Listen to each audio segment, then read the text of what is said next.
Gue mau cerita. Dulu, pas gue SMP sampai gue SMA, gue itu vokal banget di media sosial. Apa aja gue obrolin, apa aja gue omongin, apa aja gue sampein. Mau salah, mau bener, gue gak peduli. Nah, semakin tua gue, semakin dewasa gue tuh jadi mikir-mikir lagi. Gue salah gak ya nulis kayak gini? Gue bakal dibenci gak ya kalau gue berpendapat kayak gini? Karena kebanyakan mikir, jadi gue kadang kayak, ya udahlah, gue nggak usah nulis. Ya udahlah, gue pendem aja opini gue. Awalnya gue mikir, ya udah, mungkin ini bentuk insecurities dan overthinking gue aja. Ternyata enggak. Mari kita bahas di episode kali ini.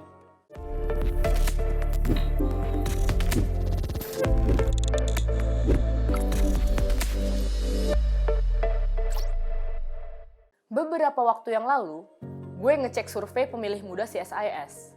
Dan ternyata, wow, data itu menunjukkan bahwa 81% anak muda dengan kategori usia 17-39 tahun, dalam 1 tahun terakhir ini, mereka itu nggak pernah nyampein pendapat melalui media sosial. Berarti kan nggak cuma gue aja, ada 81% orang lain. Pertanyaannya adalah, why? Why? Why? What happened? Ada apa? Padahal generasi kita itu hidup di era reformasi, era yang sudah sangat bebas untuk berpendapat. Peluangnya ada 2. 1, takut dibungkam, atau 2, emang nggak tertarik karena males.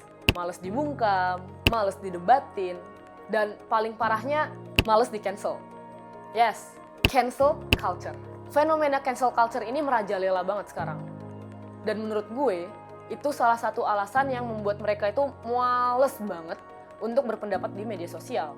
Kalau opini atau pendapatnya nggak sesuai sama popular opinion, cancel. Kalau opininya aneh, cancel. Gampang banget gitu. Padahal freedom of speech atau kebebasan berpendapat itu udah jadi nature-nya negara demokrasi.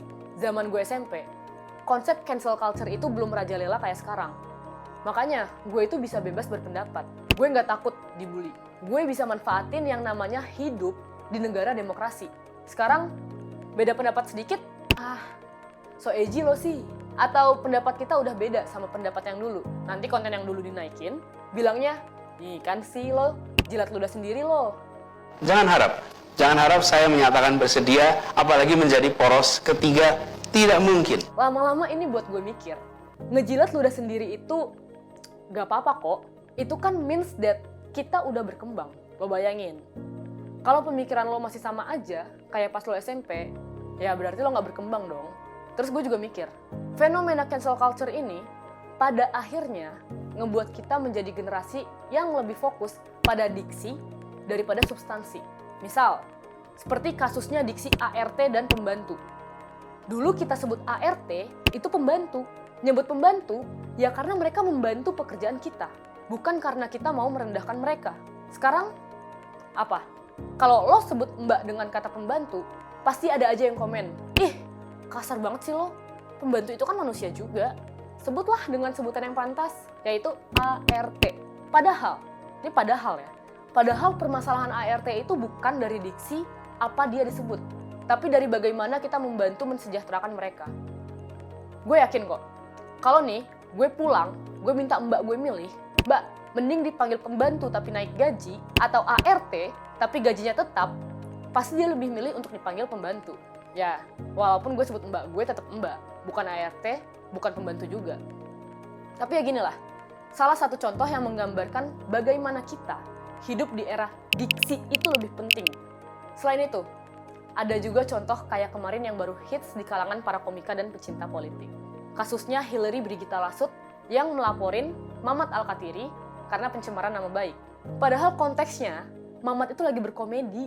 Masa bercanda diseriusin? Serius dibercandain, hasilnya apa? Mamat di-hate, Mamat dibenci, Mamat di-report, dan akun Instagramnya hilang. Bahkan hingga akun Instagramnya Total Politik yang sebagai host dari acara tersebut hilang juga.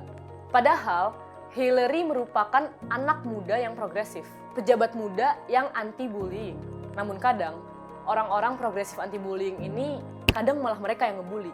Ngebully kalau nggak sesuai sama pendapat dan opini mereka, nggak sesuai sama perasaan mereka, dan akhirnya mereka berlomba-lomba untuk menjadi paling benar dan paling baik. Yang gue takutkan adalah cancel culture sampai di tahap mengancam demokrasi kita. Pada akhirnya, yang mengancam demokrasi kita itu adalah non-state actor. Yang mengancam demokrasi kita hari ini adalah kita sendiri. Karena kebebasan kita membatasi kebebasan orang lain.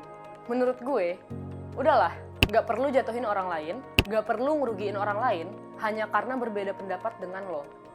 Jangan buat kita jadi takut untuk berekspresi. Jangan buat kita jadi tidak bisa merasakan demokrasi. Perbedaan itu menyatukan kok. Kalau menurut kalian gimana? Jangan lupa share pendapat kalian di kolom komentar ya.